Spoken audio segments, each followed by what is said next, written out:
এই ভিডিওটিতে দেখা যাচ্ছে বইটির নাম ইসলাম শিক্ষা এবং সেই ইসলাম শিক্ষার বইয়ের পৃষ্ঠায় দেবী দুর্গার ছবি।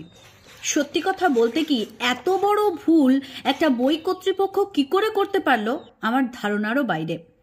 আমরা সকলেই চাই যে প্রতিটি ধর্মের মধ্যে একটা সাম্যতা বজায় থাকুক, এক ধর্মের মানুষ যাতে অন্য ধর্মের মানুষকে কোনো রকম আঘাত না করতে পারে, এক ধর্মের মানুষ যাতে অন্য ধর্মের মানুষকে কোনো রকমে যাতে হিংসার বাণী ছড়াতে না পারে। কিন্তু এখানে দেখা যাচ্ছে দুটি ধর্মকেই অপমান করা হয়েছে।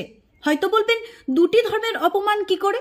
হ্যাঁ, আমরা সকলেই জানি বাংলাদেশে মুসলিম মানুষের সংখ্যা 93%-এরও বেশি এবং সেই এলাকাতে একটি ইসলাম শিক্ষার বইতে রয়েছে দেবী দুর্গার ছবি।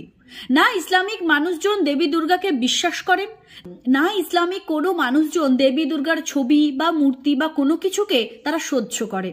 তাহলে এই রকম একটা অবিবেচকের মতন কাজ কি করে করতে পারলো বই কর্তৃপক্ষ? ছাপানো পর্যন্ত আমি মেনে নিলাম যে কোনোভাবে হয়তো মিস্টেক হয়ে গেছে, কেউ দেখতে পায়নি, যদিও চেক রিচেক এবং আরো একবার চেক করার একটি পদ্ধতির মাধ্যমেই একটি বই প্রকাশিত হয় এবং তারপরে আসে ছাত্রছাত্রীদের হাতে। এই ক্ষেত্রে কতবার চেক করার পরেও এই ভুলটি থেকে গেছে এবং তা এসে পৌঁছেছে ছাত্রছাত্রীদের হাতে।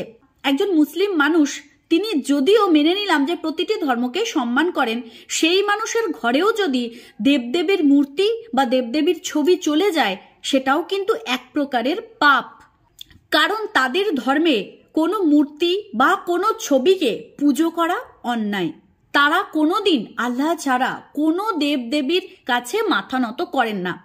কিন্তু একাধারে দেখতে গেলে দেবী দুর্গা আমাদের কাছে আরাধ্য দেবী, তিনি আমাদের মহামায়া, তাকে আমরা সর্বসময় শ্রদ্ধা সম্মান করি।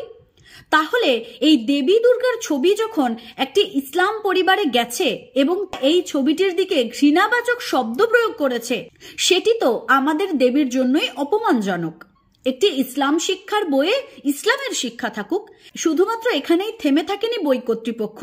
এমনকি বইটির প্রথম পৃষ্ঠায় ইসলাম সম্পর্কে ধারণা দিতে গিয়ে এমন একটি কথা বা বাক্য প্রয়োগ করা হয়েছে যা ইসলামের জন্য অপমানজনক। হয়তো আপনারা অনেকেই বলবেন যে আপনি হঠাৎ ইসলামের হয়ে কথা বলতে এলেন কেন? সত্যি কথা বলতে কি আমি আজকে ইসলামের হয়ে বা হিন্দুর হয়ে কথা বলতে আসিনি, আমি কথা বলতে এসেছি একটা সাম্যতার হয়ে। যে সাম্য বিষয়টা আমরা সকলেই চেয়ে এসেছি এতদিন, কোনো মানুষের মধ্যে হিংসা, কোনো মানুষের মধ্যে অপমানজনক কুরুচিকর মন্তব্য যাতে না হয় সেই দিকটা নজর রাখতেই বলেছি। আমার ব্যক্তিগতভাবে মনে হয় এই বইটির মাধ্যমে শুধুমাত্র ইসলামকে বা সনাতনকে ছোট করা হয়েছে তাই নয়, বরং এই বইটির মাধ্যমে সমগ্র দেশকে একটি দ্বন্দ্বের মধ্যে ফেলে দেওয়া হয়েছে। না এই বইটি কোনো ইসলামিক মানুষজন পড়াশোনা করতে পারবেন, না কোনো সনাতনী মানুষজন এই বইটিকে সাদরে গ্রহণ করতে পারবেন। আমি জানি না এই বইটি যে স্কুলে পড়ানো হবে সেই স্কুলের মানুষজন হিন্দু নাকি মুসলিম। একটি বই যখন আপনারা প্রকাশিত করছেন তখন তার সার্বিক বিষয় নিয়েও আপনাদের ধারণা থাকাটা উচিত। একটি বই থেকে যদি দুটি ধর্মের মানুষের মধ্যে হিংসাত্মক বাণী প্রচারিত হয়, কোনো দুটি ধর্মের মানুষের মধ্যে অপমানজনক কথা প্রচারিত হয়, কিংবা একটি ধর্ম থেকে অন্য ধর্মকে অপমান করা হয়, তাহলে কিন্তু সেই বইটি পঠন পাঠনের থেকেও চোখে দেখাটাও অপমানজনক। আগামী দিনে আশা রাখবো এই ধরনের কোনো বই যার নাম ইসলামিক শিক্ষা এবং যার পৃষ্ঠায় দেবী দুর্গার ছবি, এই ধরনের কোনো বই যাতে বই কর্তৃপক্ষ না প্রকাশ করেন। এতে দুটি ধর্মকেই অপমান করা হয়, দুটি ধর্মের মানুষকেই দ্বন্দ্বের মধ্যে ফেলে দেওয়া হয়।